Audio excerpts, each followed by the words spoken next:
Okay, now let's talk about time management skills. This is another critical part you can work with your students on, is to teach them time management. We keep telling them, oh, do you get your assignments done, and you don't get things done on time.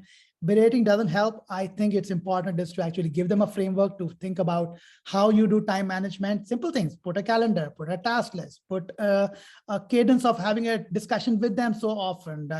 Show them your own task list, how you get things done, and more than talking, if they observe what you're doing, they will pick those things up. Okay.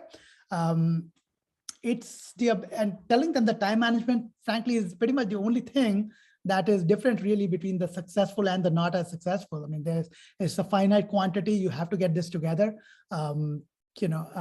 Keeping focus, setting your goals, saying, goals don't have to be like grandiose goals, just like, okay, these are my 4 assignments that are due this week. Where are they on the calendar? Can you put them on a calendar so I can see them and I can start helping you as well? Just putting them in that mindset to use a Google Calendar or to whatever calendar tool you're using.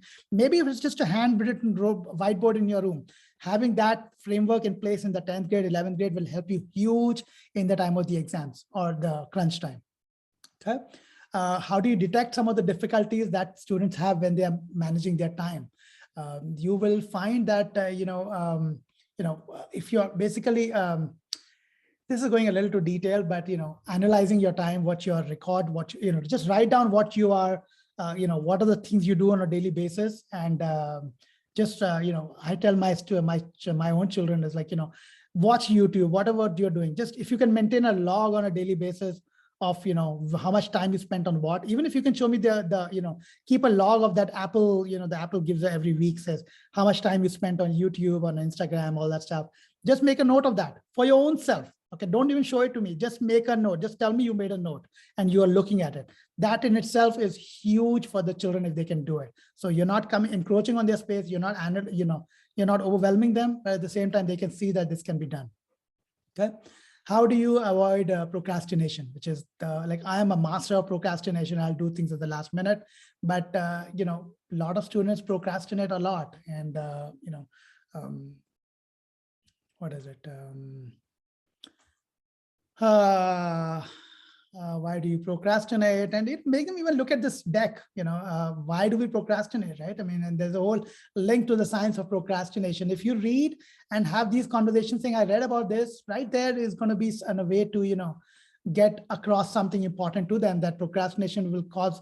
The problem with these procrastination and things explained to them is that when you go to college, it's not that college is a very stressful place. It is stressful, the learning is higher, but time management is where royally students screw it up. Okay, they'll still stay up at 3 in the morning. They'll still wake up at 9 a.m., right? 5 minutes before the class. And those things don't work in college because you have to be really optimal in your skill set. So explaining them those things, strategies that you do, we'll talk about some of the strategies for time management, for managing your commitments. But again, this is not a deck I really want to spend a whole lot of time on, because you can just read it, as we call it, the salami technique, which is taking a task, peeling the onion, as we call it, until a task is completed, making incremental progress, not, leaving it all the last day. Little bit changes also on a daily basis. The term salami technique sounds cool, so, if you have an essay to complete, what are the 5 things you have to do about it? So ask them about an assignment that they have to complete.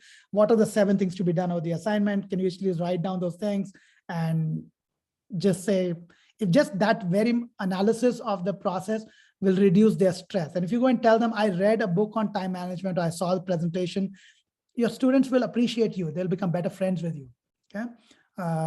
Making commitments and keeping. I've seen my own daughters, they have a hard time making commitments because they're very scared of missing the commitments. Okay.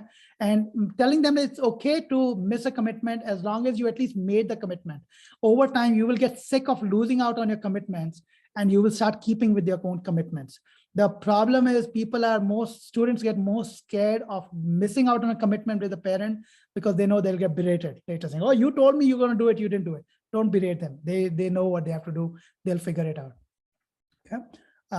Reward the students, right? If they got something done on time, and stuff, even a kudos in front of the family goes a long way. Just a one handwritten note goes a long way. If you can just, when somebody comes home, you say, hey, my child was messing it up in the past, but I can see these two things lately he's done, get them together. I'm so glad he's done that, right? That public adulation matters a lot. Most of the time, we immigrant parents are critiquing our kids in front of, other parents.